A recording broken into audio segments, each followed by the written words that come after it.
Now listen carefully and answer questions 1 to 10. Hello, I'd like to become a member of the gym. Certainly. Have you filled out an application form? Not yet. Do you have one? Yes, I've got one right here. Or I could just enter your details directly into the computer. It would be quicker. OK, go ahead. Could you tell me your name, please? My surname is Pierce, P-I-E-R-C-E, and my given name is Sharon, S-H-A-R-O-N. Thank you. And your address? 70 Welcome Lane, Tipton, TP3, 4MB. Could I just note your date of birth? 13th of July, 1980. Are you just applying for membership of the gym, or would you like to join the health spa as well? There's a special price of £50 a month, or £130 for 3 months. I'd just like to join the gym, thanks. OK, that's £20 a month, £50 every 3 months, or £180 a year. I'll pay for the year. Will you be paying by credit card? Yes, here you are. Thank you. Card number 467397020361. Expiry date September 2009. OK, I'll just print out a form for you to sign and you're a member. There you are. Sign here, please. Great, thank you. Could you just show me around very quickly? Certainly. Mike, could you take over here for a few minutes? Come this way. Right by reception, we have a refreshment area, serving healthy food and drinks. No coffee or chocolate. What a good idea. Beyond that, as you can see, there's the main gym area. The treadmills are by the window, so you get a great view across the river. Opposite them are various machines, and at the far end you can see the free weights area. If you look at the far end, you'll see 2 doors. The one on the left is the ladies' changing area, and the one on the right is the men's. And the swimming pool? There's a door in each changing area that leads to the swimming pool. The health spa is upstairs, isn't it? Yes, there's a flight of stairs leading from each changing room to the spa area. Oh, I forgot to mention that there's a sauna beside each changing area. Our members love using those after a workout. How many members are there? About 300 people, of which 200 are members of both the gym and health spa. Only about half of those people come regularly. Does it ever get crowded? It can get a little cramped at the weekends and occasionally in the evenings during the week. A lot of people like to use the treadmills. There are no rules about how long you can use a particular machine, but we ask people to be considerate. The swimming pool rarely gets crowded. Are most of the members men or women? I'd say that there are a few more women than men. Ladies are more likely to join the gym and spa, whilst men usually just join the gym. Well, thank you very much. I'll be along tomorrow for my first workout. You're open at 7, right? Yes, we're open from 7 in the morning to 10 in the evening. See you tomorrow. That is the end of section 1. You now have half a minute to check your answers.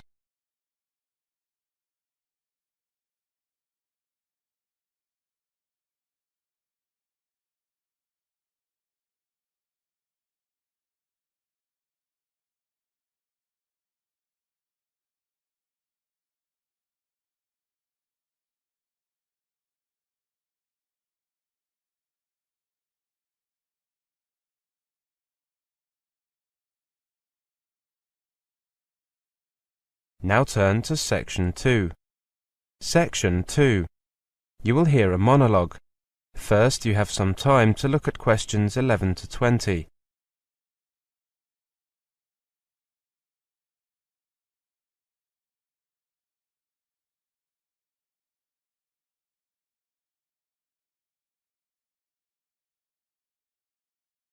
Now listen carefully and answer questions 11 to 20.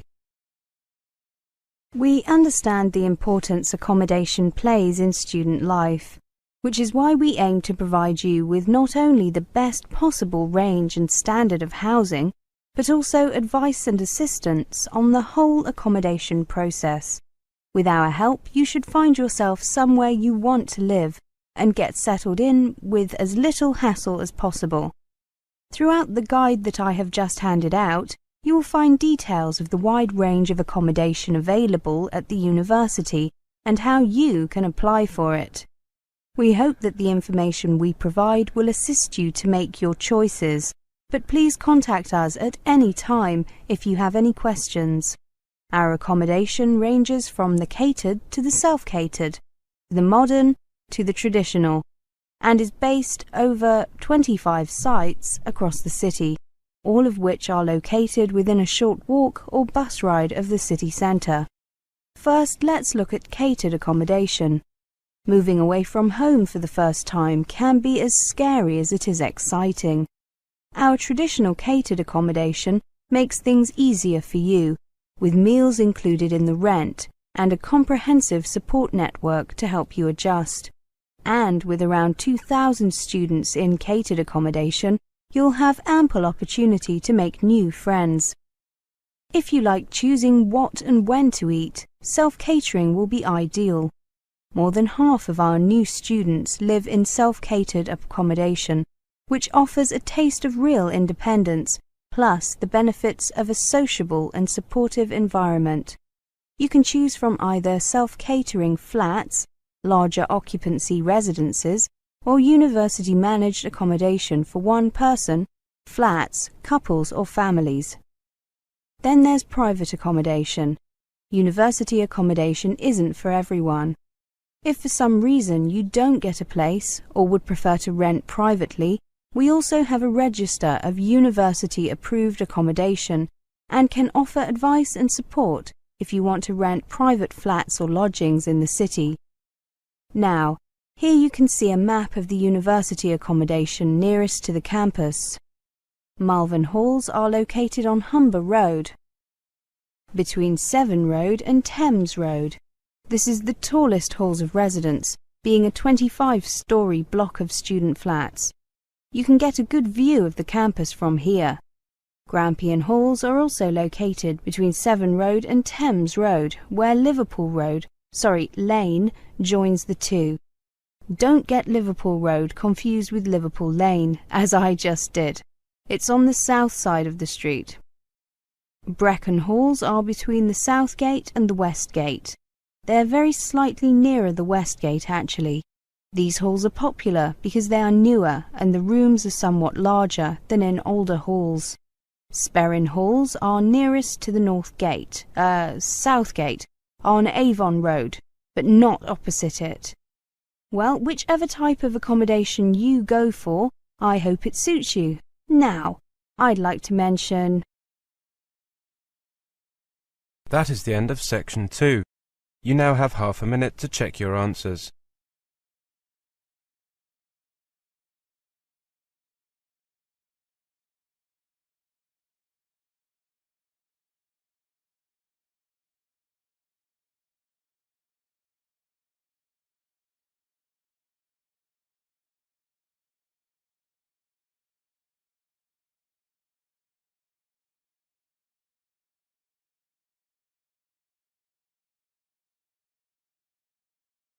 Now turn to section 3. Section 3. You will hear a conversation. First, you have some time to look at questions 21 to 30.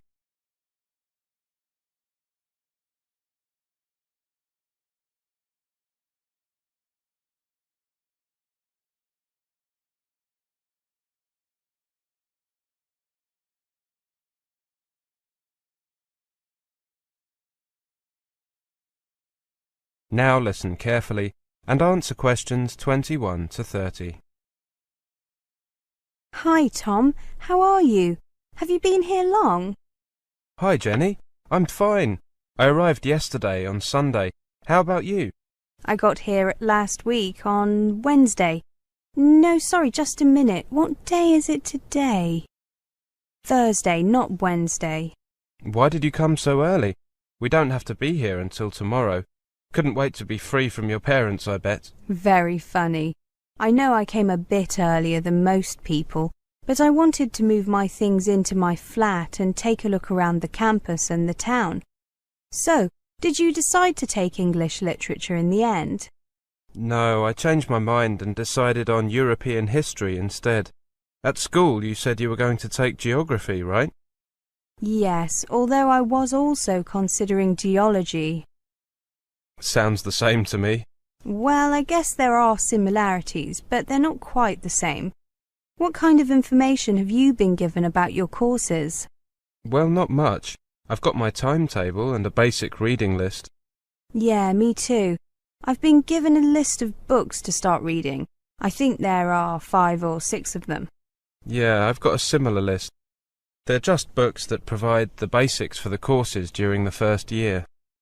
So, what's your timetable like? I get Wednesday and Friday afternoons off, but the rest of the days are fairly full. Me too. Do your lectures and seminars start next week too? Yes, I think everyone's do. This week is just orientation, isn't it? That's what I gathered. My first class on Monday morning is, wait for it, modern British history. I'm looking forward to that. How about you? Human geography, also on Monday morning. It says here that the title of the first lecture is The Victorian Legacy. Sounds good. How about you? I've got global population distribution. Intriguing. Where are you living? I got a place in the halls of residence at Wish Lane Hall. Wish, as in make a wish. Funny name, eh? I'm at Bridge Road halls of residence. That's very close to the university campus, isn't it?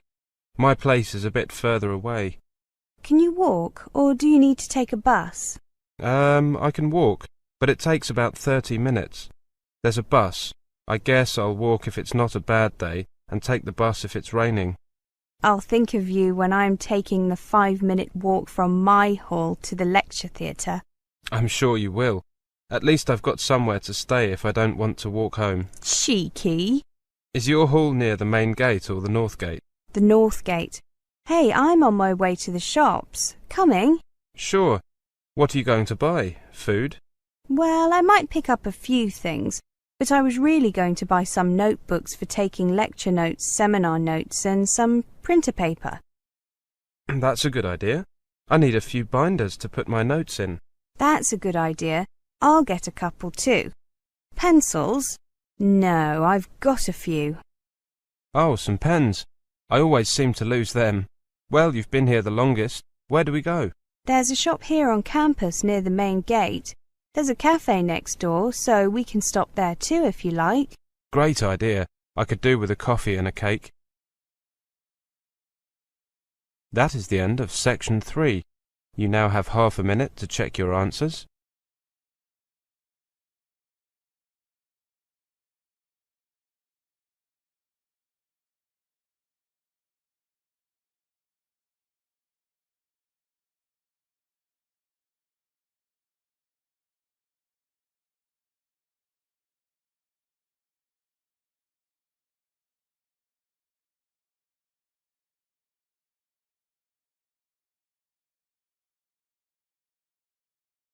Now turn to section 4. Section 4. You will hear a presentation. First you have some time to look at questions 31 to 40.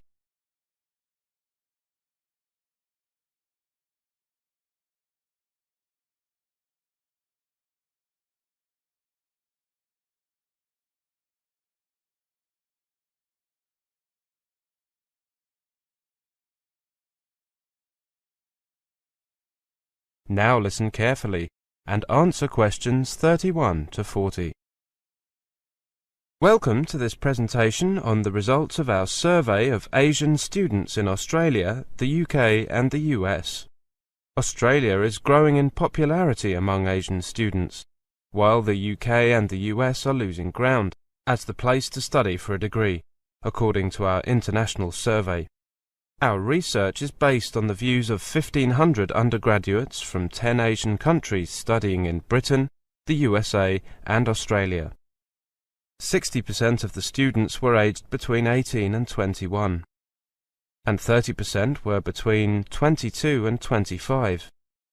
4 in 10 students cited a better quality of education as their main reason for studying away from their home country. About 27% said they were doing it to broaden their experience and because they were attracted by the cultural experience of living in a foreign country. Business, commerce and marketing are still by far the most dominant field of study, attracting almost 2/5 of students. 3/4 of Asian students polled in Australia said it was their first choice, compared to less than half when we conducted the same survey in the year 2000. From an Australian perspective, it's very positive, because more and more students are consciously choosing Australia rather than it being a second choice. The UK and American parts of the survey show that they are no longer the preferred destinations they were, despite still being seen as offering the best education in the world. Australian universities have done a really good job of promoting Australia as well as their own universities. Australia is seen as good value for money and is attracting the more price-sensitive students. Australia's overseas students' enrolments have doubled since the year 2000 to 200,000 in 2006, at a time when they have declined in the US and the UK's share of the global market is declining. Reflecting this increase, Australia's education exports rose 17.8% last year, and were valued at more than $5 billion for the first 9 months of 2006. In the United States, a clampdown on foreign students following the terrorist attacks on September the 11th has made many Asian students feel unwelcome. As a result, applications to American universities have declined. This could happen in the UK. If students find it hard to get visas, they could question whether the country really wanted them.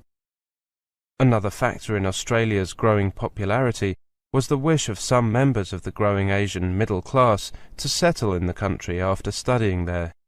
The cost of study and value for money also featured highly on the list of reasons students gave for choosing Australia as a study destination. Much higher than in Britain. 34% said they selected Australia because they thought living expenses were relatively less expensive, and 20% made their decision because tuition fees were cheaper. Quality remained the biggest drawcard for students wanting to study in Australia, reinforcing the critical importance of its reputation overseas, according to new research. Asian students still ranked the US and Britain as having the highest quality universities, but Australia rated third, but ahead of other destinations like Canada, New Zealand and Germany. Despite the emergence of transnational education programs, 81% of students did not consider undertaking a foreign degree in their home country. It seems that the concern that these programs are going to diminish the number of foreign students is a bit premature. Only 4% of those enrolled in Australia had studied overseas before, a figure we attribute to an emerging middle class of Asian students wanting to study offshore. In the past, many Asian students had come from their home country's elite, high-income families whose parents had studied abroad. What we've got now is an emerging middle class who maybe haven't travelled before and whose parents were not educated overseas. Our study also shows that students rely more on education agents than in the past, with implications for universities that plug direct enrolments online. Whilst our findings are good for Australia, which is increasing in popularity as a study destination, they do not mean that Australia can rest on its laurels, as competition is increasing from a growing number of institutions and study destinations. That is the end of section 4. You now have half a minute to check your answers.